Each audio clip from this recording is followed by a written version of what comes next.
നമ്മൾ ഓരോ ദിവസവും പാഴാക്കി കളയുന്ന ആഹാരത്തിന്റെ വില എത്രത്തോളമുണ്ടെന്ന് ഒരു നിമിഷമെങ്കിലും നാം ചിന്തിച്ചിട്ടുണ്ടോ?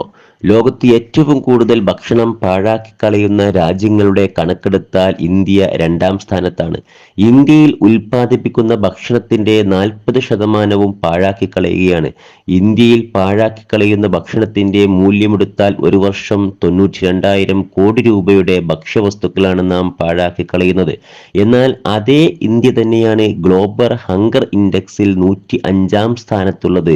ലോകത്ത് പട്ടിണി കിടക്കുന്ന ആളുകൾ ഏറ്റവും കൂടുതലുള്ള രാജ്യങ്ങളുടെ പട്ടികയിൽ സീരിയസ് ഹങ്കർ കാറ്റഗറിയിലാണ് നാം നിലവിലുള്ളത്.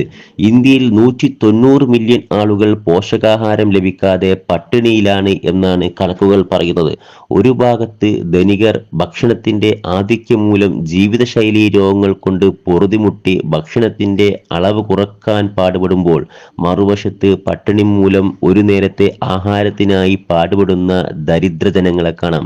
ധനികന്റെ ഫേസ് ക്രീമിൽ അടങ്ങിയ ഫ്രൂട്ട്സിന്റെ അളവ് പോലും തന്റെ ഭക്ഷണത്തളികയിൽ ഒരു നേരമെങ്കിലും വിളമ്പാൻ കഴിയാത്ത ദരിദ്ര ജനങ്ങളുള്ള നാട് ആയതിനാൽ ഭക്ഷണം ഒരു കാരണവശാലും പാഴാക്കി കളയരുത്. ഫ്രാൻസിസ് മാർപ്പാപ്പയുടെ ഒരു അർത്ഥവത്തായ വചനമുണ്ട്: Throwing away food is like stealing from the table of those who are poor and hungry.